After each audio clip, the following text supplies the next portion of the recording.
Hi everyone, this is Tammy and welcome to Life Began in a Garden. In today's video, we will be discussing the uses and benefits of elderflower. I will also be discussing how to identify the elder tree. We will be making elderflower tea, and also we will be making elderflower salve.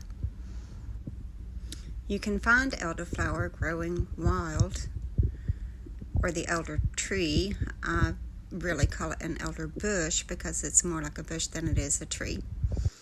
But it does grow wild, or you can buy one and plant it.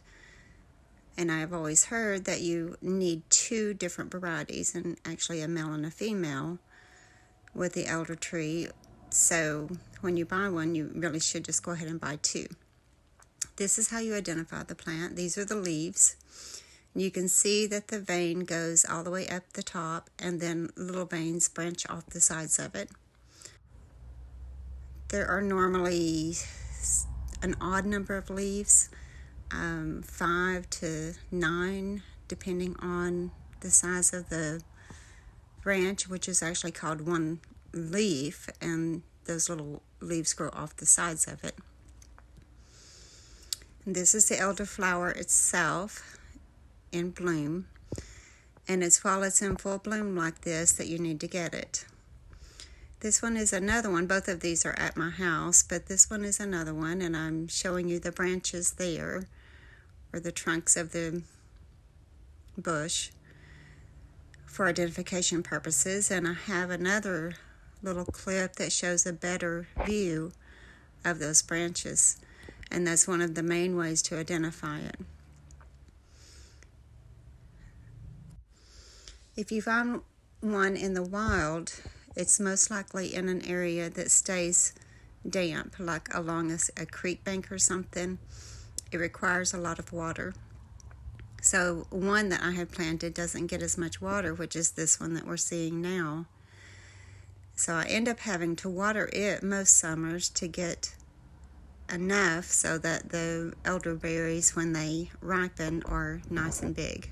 It is October here in East Tennessee, and I'm standing by my elder bush, and I just wanted to get a close-up of the tree trunk or the branches on it so that you can see, without the leaves on it, you can easily see the bark and see all of those little bumps that are on it. Almost looks like warts or something.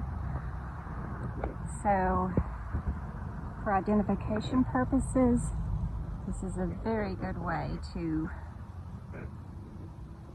tell if what you think is an elder tree or elder bush truly is.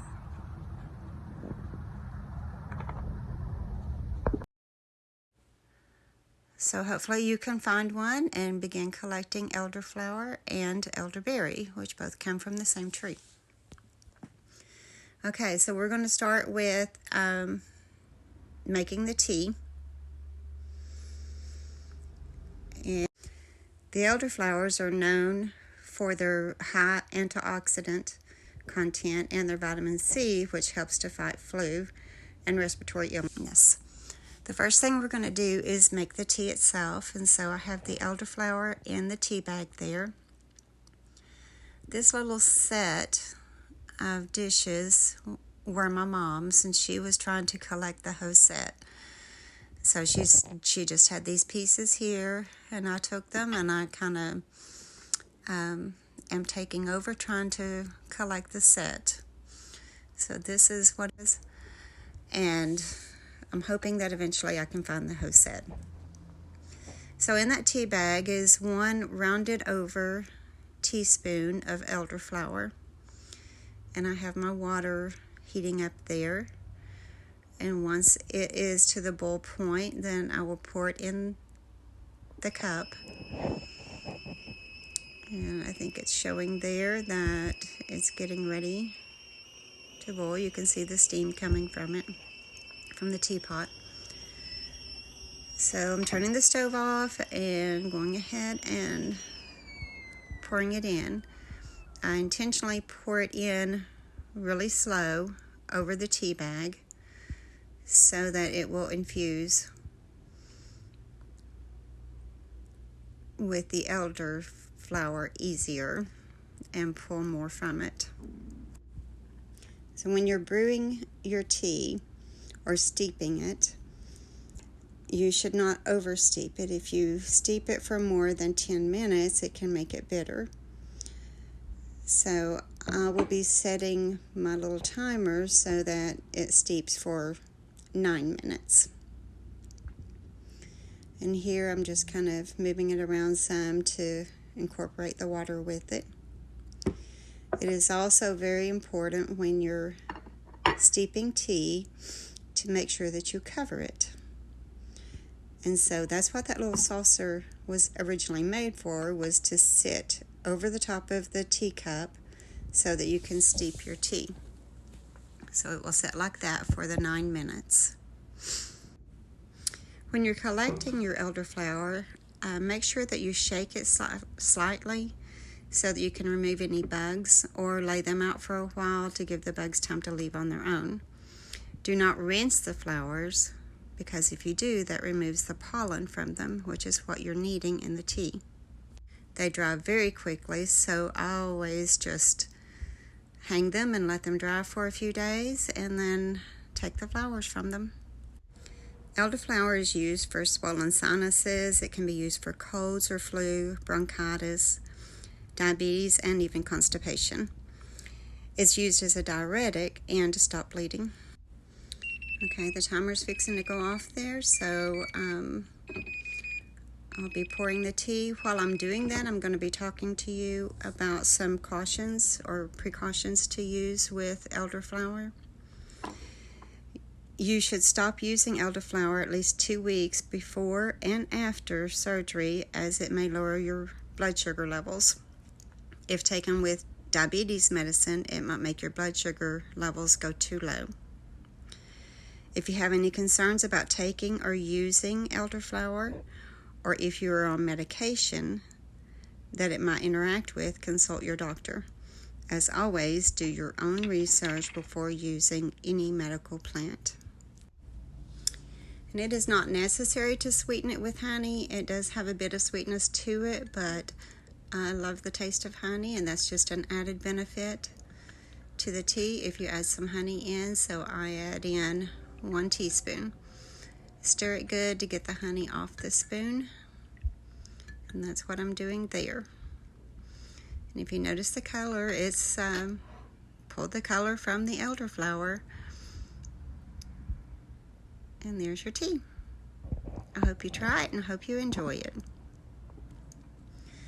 So now we're going on to making the elderflower salve.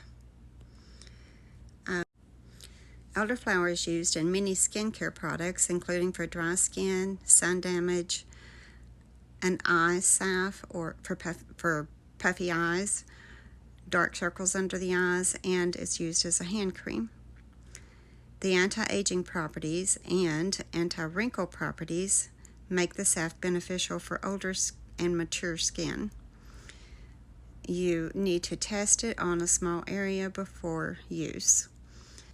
For my salve, I infused my elderflower in sweet almond oil.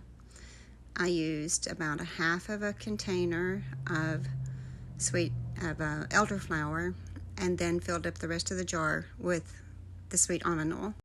Once you have the two combined, you need to cover the jar with the lid and let it sit for at least 4 to 6 weeks.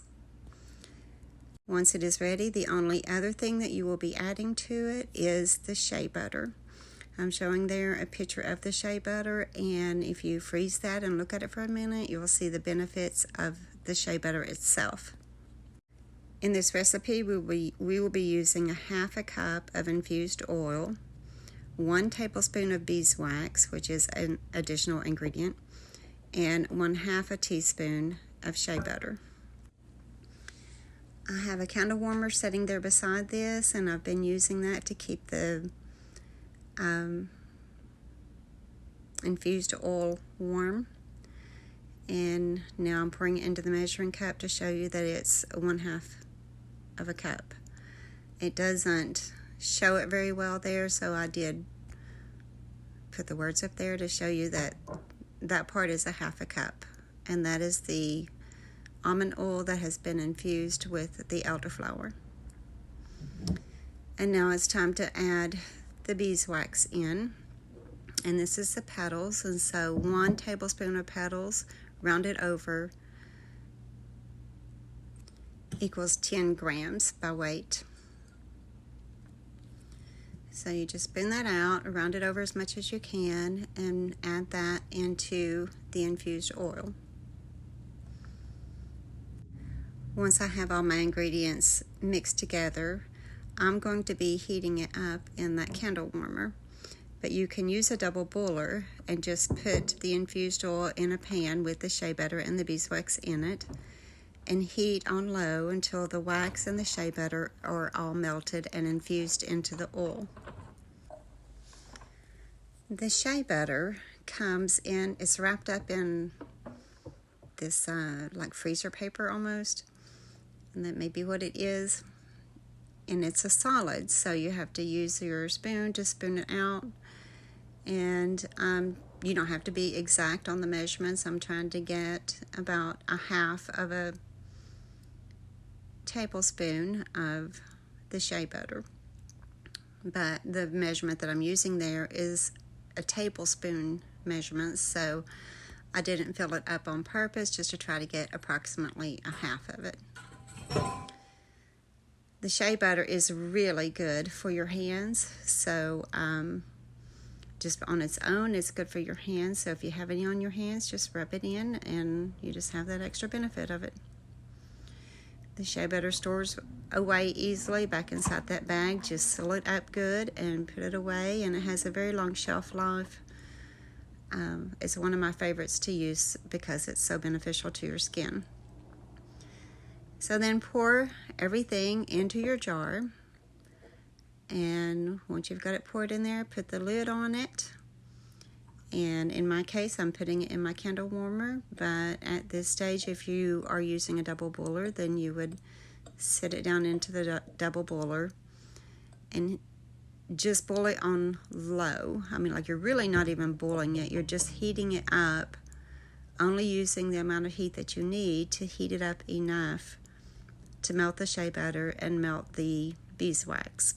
And as soon as those two are melted, then your salve is ready to remove. So one thing I didn't say earlier is that elderflower can be used fresh or dried. In the case of making a salve, it does have to be dried. But in the case of the tea that we did earlier, mine was also dried there. But if you have fresh elderflower, then you can use the fresh. Okay, so then you just let it heat. It takes quite a while to heat, like I had it there in the warmer. But if you do it with the double boiler, it doesn't take nearly as long.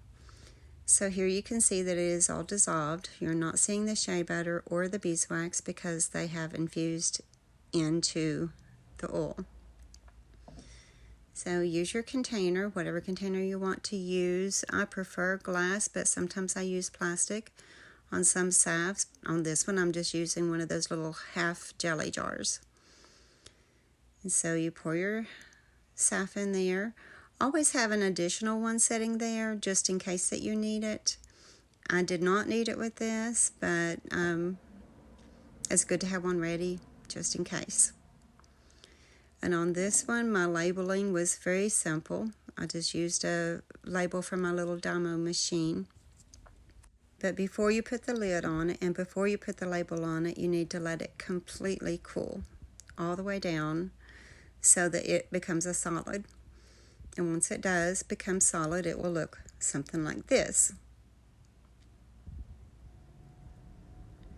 And there's my label on it, and I also put the date that I made it on the label, on the jar also. This would normally be good for about a year. That's about the shelf life of the almond oil. And actually your salve is good until the shelf life expires of whatever oil you're using. Thank you for watching this video. I hope you enjoyed it. May God bless you and have a great day.